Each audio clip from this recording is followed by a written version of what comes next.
The 10 worst home smells to avoid when selling your house.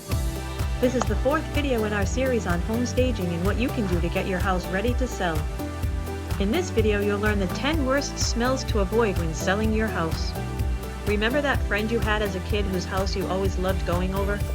His big happy family had 3 dogs, 2 cats, 10 bunnies, hamsters, gerbils, a pet snake, a turtle, and a fish tank that seemed to have a few mutant fish swimming around in that green murky water. Can you still remember how their house smelled? Or how about visiting great-grandma? Can you still smell the musty scents that seemed to drift through every room in her house? The thing is, Johnny's family at the funhouse in great-grandma never smelled what you did every time you were there. It's the same for each of us. Our homes have our own unique scents, good or bad, and we're just used to them. Our friends and family who come over don't mind them, but when we're putting our homes on the market, our home's smells can hit potential buyers like a ton of bricks. They say the sense of smell is the strongest of all senses. Who knew that this fact wasn't only reserved for dogs and animals but for us humans as well? This means that without even consciously realizing it, buyers who come to showings in the open house at your home will be connecting, good or bad, to all the scents and odors they breathe in.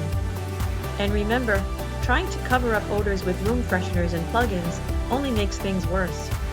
They're fine to use if your house is already clean and smelling fresh, and you want to add a little bit of pleasant scents that drift through the ear. But a vanilla-scented Musty Room or a combination of lavender and cigarette smells are just bad. Number 1. Cigarette smoke. A quick note here. This list of the 10 worst home smells is not in any order.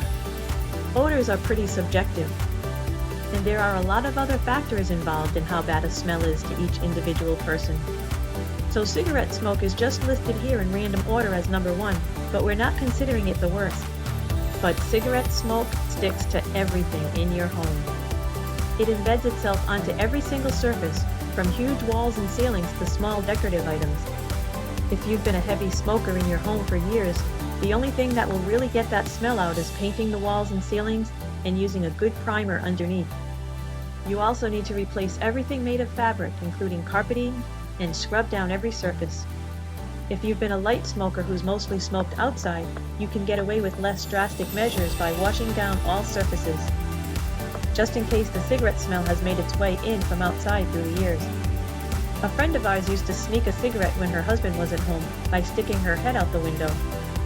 The funny thing is her little daughter would mistakenly rat her out by walking around saying, "Mama, smokin'." No doubt sticking your head out the door or window to smoke means the smells wafted in. A trick home stagers use before showings is to have the homeowner put a bowl of vinegar out for 24 hours before to absorb lingering odors. Number 2. Cooking smells. And the worst offenders are fish and strong spicy foods. You might want to hold off cooking these dishes while your house is on the market. Hamburger and chicken, onions, peppers, even rice and vegetables can leave lingering odors right after you're done cooking. Make sure to start opening windows and putting the stove fan on every time you cook right now. And wash down surfaces in your kitchen more often than you usually do during this time. Number 3. Refrigerator odors. You know those vegetables hiding in the crisper you bought a month ago and swore you were going to cook them? Or that broccoli casserole left over from a week ago? Time to clean them all out and wash down your entire fridge. Number 4. Trash can odors. The biggest culprit is food thrown away, unless you have babies in diapers. So during this time you're working on selling your home, try not to leave any thrown out food or anything else for too long in your trash can. The best thing is to leave the kitchen trash can outside and keep the trash bag in it closed at all times. For recycling bins, make sure to rinse recycled bottles and cans first, and make sure the bins are tucked away neatly outside of your home. Number 5. Dog and cat odors. If you've raised a puppy in your home, you've no doubt had your fair share of accidents on the floors. Make sure to steam clean all flooring and carpeting before you put your house on the market, even if you've done it plenty of times before. Another animal smell that we get used to, but strangers coming into your home is wet fur smells. The other pet smells are their food bowls, half-used bags of food, dog and cat bed, blankets and crates, and one of the worst offenders is the litter box. Another is used cans of cat food, especially tuna and fish flavors. During this time you're working on selling your house, Be vigilant about cleaning and taking care of all of these things associated with your dogs and cats. Number 6. Small pet odors.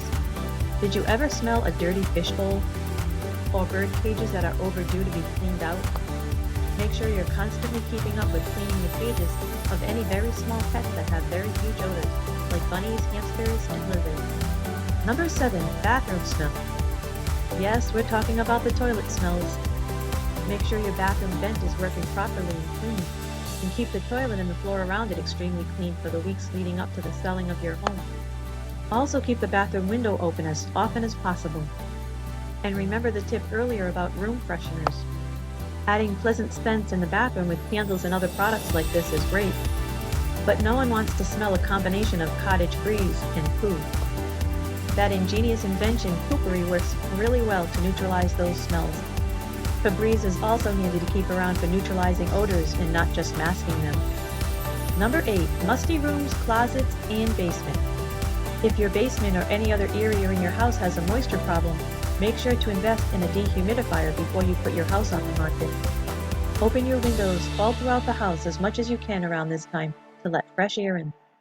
Washing all fabrics and soft furnishings like bedding, curtains and drapes, upholstered furniture and carpeting will go a long way for all odors in your home, including musty ones. Have you inherited an elderly family member's belongings? Make sure they're stored in plastic bins if possible to keep those musty smells sealed away. For mold that could be growing on walls and other surfaces, kill it with a combination of bleach and water or products on the market specifically made for this. Number 9. Bedroom odors like unwashed bedding, dirty laundry, and stuffy closets. Do you have teenagers or tweens? There's all types, right? Neat ones, not so neat ones. Some who are happy as clams living in a bedroom strewn with dirty clothes, video games, and old food containers that have turned into science projects. Our own bedrooms are usually our private sanctuaries, rooms that we're free to keep immaculately clean if we choose to, or that we can just shut the door to if they are not so clean on any given day.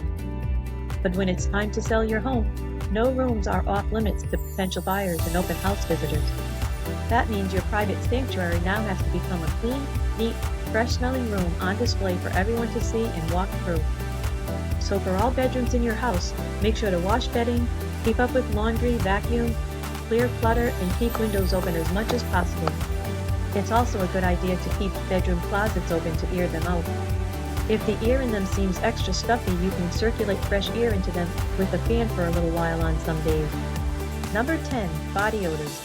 This sounds like a no-brainer, but we all get so used to our own smells and the familiar scents of family members. We might not realize, for instance, that this new exercise regimen we're doing means we're extra sweaty from workouts. Or the new garlic diet we're trying is creating a pungent smell that's emitting from every pore and orifice on our bodies. And our smells linger in our homes even when we're not there. So make sure to take extra notice of you and your family members' possible body odors during this time. And air out rooms as often as possible with open windows.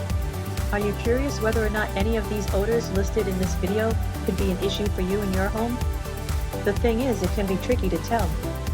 As we said, we all get used to our own smells. And friends and other family members not living with us might not have the heart to be really truthful with us when we ask. Here's a good hack for this. You know that friend who is so blunt and honest, they almost seem on the verge of being rude and obnoxious at times?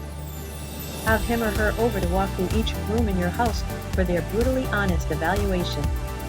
Thanks for watching this video in our series on home staging. If you liked it, please hit the thumbs up below, subscribe to our channel, and hit the bell icon to be notified every time we put out a new video on all things real estate.